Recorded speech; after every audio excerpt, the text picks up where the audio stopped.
Hey guys, welcome to episode 109 of the Avoiding Broke podcast with me, Jermaine. Happy New Year, happy January.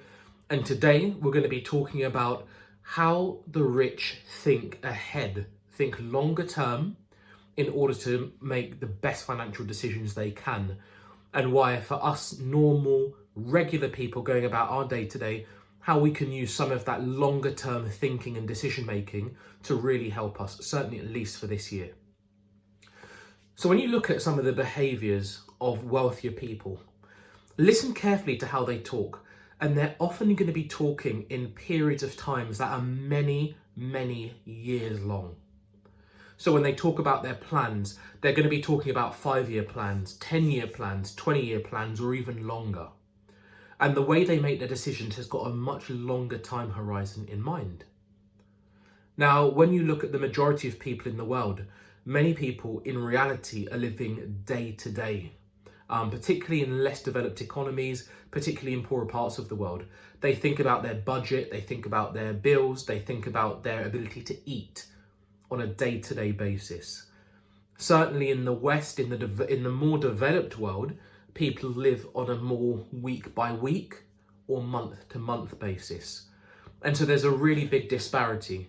So you've got the poor on the one hand, less well off, thinking shorter term, days, maybe weeks, maybe months. And then you've got the very wealthy who are thinking much longer term, over many, many, many years. Now, one of the ways that really plays itself out is when you looked at times like now, where globally we have high inflation. Globally, we're seeing prices rising across a number of essential goods like food, accommodation, petrol, basic household utilities like gas and energy. You've also got unemployment starting to creep up, and you've got companies starting to announce layoffs. You've got a recession setting in globally, which means that we've got low economic growth. You are starting to see a number of really, really challenging factors that obviously is making all of us poorer. But in that time, you've got the less well-off people who are still thinking day by day, month by month, week by week, and that's often the best that we can do. But the rich are still managing to think long term. Now, as much as we can, we may not always have the resource to be able to operate long term, but we definitely can, from now, start to think in a more long-term fashion. And that is going to help us create behaviours and attitudes that are hopefully going to serve us a little bit better in this year ahead. So let's take a first example of just income. So just straight up income. Many of us are employed. That's where the bulk of our money really comes from. It comes from that employment. Now, when you actually look at your employment status, you can go about this in a few different ways. Now, some people aren't really happy in their job and they just think, I can't be bothered with this. I'm not happy here. I'm not pleased with this. And so their mindset can shift to becoming very short term because they may turn up for work late. They may bring a bad attitude. They may bring low commitment. That is a very short term, day by day thinking kind of attitude. And ultimately, when layoffs are happening, those people can be the first to get fired. One way you can instantly switch that is to look and think to yourself, man, we are lucky to have our jobs. And actually, that job, that employment, that core source of income is really important that we look after that for the next year. We can shift our mindset to force ourselves into a place of feeling very, very, very lucky. And we can make a commitment to ourselves and share the commitment with your partner, share the commitment with your kids, let them know, I am going to turn up every day to this job like I'm the luckiest person in the world. And just have a look at how that attitude shift changes how you are with yourself, your motivation for work in the morning, how you get on with your colleagues, how you operate on projects, how you are with customers. It's going to have a massively positive benefit. And I tell you, when it comes to companies looking at who to lay off, it's a lot harder to lay off the happy, positive, productive person than it is the negative, unproductive person. So you are creating an advantage for yourself in the workplace with that simple mindset shift. and just think of it, I'm going to make this year the best year that I've ever had at work. Straight away, you're thinking about how to look after yourself across 12 months, yeah? Very powerful. Another great example, that's your income side, right?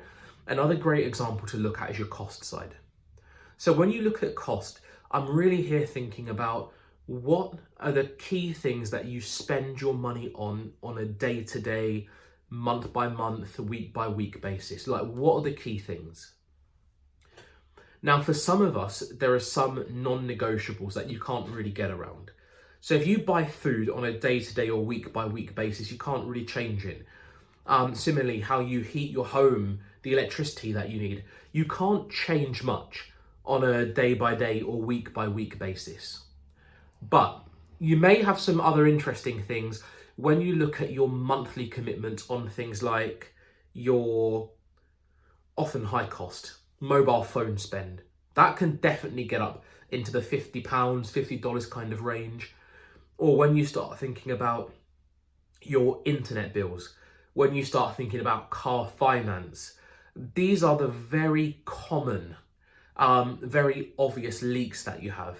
When you look at your Uber Eats and Deliveroo total expense on a week by week or a month by month basis, these are really obvious expenses that actually they can mount up to being a lot more of your disposable money than you realise. It's a fact. Just look at your bank statement, do the maths. These are 100% the things that you should be looking at cutting. And you should be thinking about this not on a day-by-day basis, but look at it on a yearly basis. What does this cost me? If your mobile phone costs you $50 a month on a year, that's $600. If your internet provider, say you've got a really impressive, really fast internet, but it's expensive, and you've got sports bolted onto it and movies, it's expensive. Again, if it costs you $50, that's another $600. That's $1,200 straight away. When you look at that kind of expense, it's that total in the year expense. It's possible to bring that down pretty significantly. Maybe you could reduce it by 50%, maybe you could reduce it by 80%. Who knows? You've got to go and figure it out. But those are opportunities for you to take that expense out of your life and redistribute that money into places that really make sense. So if it's the case that you're going to shift that money into paying for your gas bill, or you're going to shift it into paying for your car insurance, whatever it may be, it's making those trade-offs that over the course of a year, they start to really add up. The last example I'm going to give you to think about, again, day by day versus year by year, is your knowledge, your intelligence, what you put in your brain. Whatever we put attention on, we get good at, right? So if you put your attention on playing video games, you will get good at those games eventually. If you put your attention on watching sports, you will all of a sudden know a lot about sports. You will get good at that eventually. Yeah, but similarly, if you put your attention on being a good parent, you get good at it. If you put your attention on your relationship, it's going to improve. If you put your attention on learning and getting wiser, you're going to find that your brain develops different connections. It develops different knowledge bases, and it's going to help you navigate these uncertain economic times a lot better. It's just a simple idea of what we put our attention on, we get good at. So this is a great chance to now rethink where you spend that time. You know, there was a great quote I heard from Steve Harvey. He said, if somebody gave him the chance to go back to the best year in his life, he said, I would go back to when I was 64. And the person said to him, but Steve, you're 65 now. So that means you're only going to go back 1 year. And Steve Harvey looks and says, yeah, of course. He said, because last year, the year before should have been the best year of my life. He said, because I'm older, I'm wiser, I've got some more resources, and I've lived a great life, and I've got many more things that I can do. And he says, let me tell you. He said, if you are in a position where you want to go back 20 or 30 years in your life, and those were the best years of your life 20 or 30 years ago, he said, you have made a series of very big mistakes, a series of very bad decisions.